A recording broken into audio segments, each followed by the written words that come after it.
પાટણ નગરપાલિકા વહીવટીતંત્ર દ્વારા પાટણ શહેરને સ્વચ્છ, સુઘડ અને ટ્રાફિક મુક્ત બનાવવાના પ્રયત્નો હાથ ધરવામાં આવનાર છે. તેવામાં પાટણ નગરપાલિકાના કોંગ્રેસ પક્ષના નેતાઓ દ્વારા વાલા નીતિના આરોપો લગાવવામાં આવ્યા હોવાનું સામે આવ્યું છે. પાટણ નગરપાલિકા વહીવટીતંત્ર દ્વારા પાટણ શહેરને સ્વચ્છ, સુઘડ અને ટ્રાફિક મુક્ત બનાવવાના પ્રયત્નો હાથ ધરવામાં આવી રહ્યા છે, તો અમારો સંપૂર્ણ સાથ અને સહકાર રહેશે. પાટણ શહેરની અંદર અત્યારે ટ્રાફિક સમસ્યા ખૂબ જ મોટા પ્રમાણમાં થવા પામે છે, જેના કારણે શહેરના લોકોને ટ્રાફિક સમસ્યાના કારણે અવરજવરના સમયે મુશ્કેલીનો સામનો કરવો પડે છે અને ધુમાડાયુક્ત વાતાવરણમાંથી પસાર થવું પડે છે. ત્યારે નગરપાલિકાનું વહીવટીતંત્ર શહેરને ટ્રાફિક મુક્ત બનાવે તે દિશામાં કાર્યવાહી કરવી જોઈએ.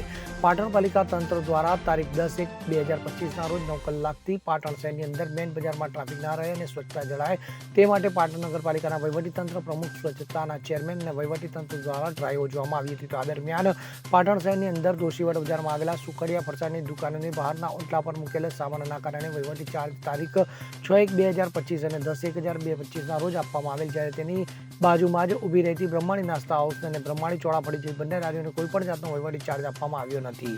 તો સુખડિયા ફરસાણવાળા કુણાલભાઈએ આ બાબતે લારી પાસે જ પ્રમુખ અને ચેરમેનને રજૂઆત કરી હતી. તેમ છતાં બંને લારીનો વહીવટ ચાર્જ લેવામાં ન આવ્યો હતો, જ્યારે તેની સામે જ ઉભેલી બંને ચાની લારીનો વહીવટી ચાર્જ લેવામાં આવ્યો હતો, જ્યારે એની બાજુમાં જ ઉભેલી ભારત આઈસ્ક્રીમને પણ વહીવટી ચાર્જ વસૂલવામાં આવ્યો હતો. તો ભારત આઈસ્ક્રીમ લારીવાળા ભાઈને લારી નહીં ઊભી રાખવાની પણ સૂચનામાં આપવામાં આવી હતી. આમ વહીવટીતંત્ર દ્વારા વાલાની નીતિ અપનાવી અને વહીવટી ચાર્જ વસૂલવામાં આવી રહ્યો હોવાનું જણાવવામાં આવી રહ્યું છે.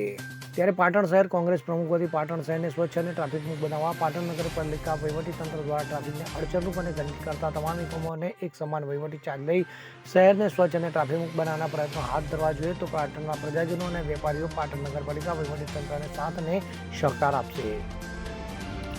પાટણ નગરપાલિકાના વહીવટીતંત્ર દ્વારા પાટણ શહેરને સ્વચ્છ, સુઘડ અને ટ્રાફિક મુક્ત બનાવવા માટે તારીખ 10/1/2025ના રોજ ડ્રાઈવ યોજવાનો કાર્યક્રમ રાખવામાં આવ્યો હતો. રાત્રે 9 કલાકે પાટણ શહેરના મેઇન બજારની અંદર પાટણ નગરપાલિકાનું વહીવટીતંત્ર અલગ અલગ દુકાન પાસે જઈ જ્યાં ગંદકી હતી ત્યાં નોટિસ આપતા હતા, કોઈક જગ્યાએ વહીવટી ચાર્જ વસૂલતા હતા.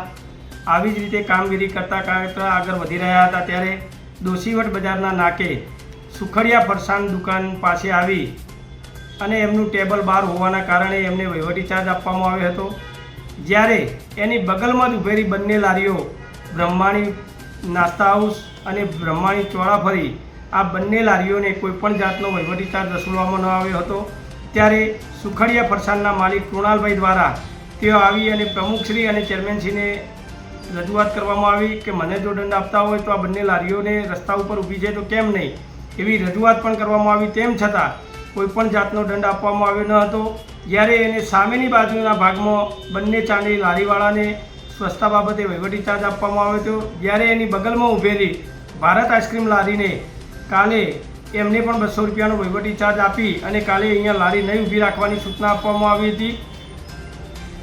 આમ પાટણ નગરપાલિકાના વહીવટીતંત્ર દ્વારા વાલાની નીતિ રાખી અને પાટણમાં ડ્રાઈવ યોજવામાં આવી છે, તેની સામે અમારો સખત વિરોધ છે. જો પાટણનું વહીવટીતંત્ર પાટણને સ્વચ્છ અને સુઘડ તેમજ ટ્રાફિક મુક્ત બનાવવા માગતું હોય તો વાલાની નીતિથી પર રહી અને કામગીરી કરશે તો એમાં અમારો સંપૂર્ણ સહકાર અને ટેકો રહેશે.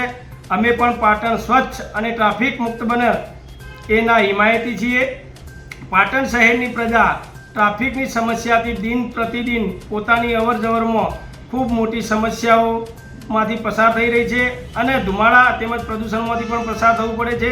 તો પાટણ નગરપાલિકાનું વહીવટીતંત્ર જે લારીઓ રસ્તામાં ઊભી છે અથવા તો જે દુકાન માલિકો અથવા તો જે દુકાનના વેપાર કરતા વેપારીઓ દ્વારા બહાર સામાન મૂકવામાં આવે છે તેમાં પણ વાલાની નીતિ ન અપનાવી અને અડચણરૂપ જે કંઈ વસ્તુ હોય તેનો ચાર્જ વસૂલી નહીં અને એને સાઈડમાં કરવી અથવા તો એમને ઉપાડી લેવા માટે જણાવવામાં શરૂઆતમાં આવે અને તેમ છતાં જો ના માનવામાં આવે તો તેમને ઝડપી કરી અને નગરપાલિકામાં વહીવટી ચાર્જ વસૂલવામાં આવે. ત્યારે આ યોજના સફળ થશે. બાકી વાલાની નીતિ અપનાવી અને પાટણનું વહીવટીતંત્ર ટ્રાફિક સમસ્યા કે સ્વચ્છતા કરી શકશે નહીં. તેમજ આ વિસ્તારમાં ઊભી રહેતી બંને લારીઓ ચેરમેનના વિસ્તારની હોવાથી આ બંને લારીઓને કોઈપણ જાતનો વહીવટી ચાર્જ આપવામાં આવ્યો ન હતો. કારણ કે આ બંને લારીઓ વોર્ડ નંબર 3 જે ચેરમેનશ્રીનો વિસ્તાર છે ત્યાંની હતી, જેના કારણે તેમનો વહીવટી ચાર્જ વસૂલવામાં આવ્યો નથી. એ ખરેખર નિંદનીય બાબત છે.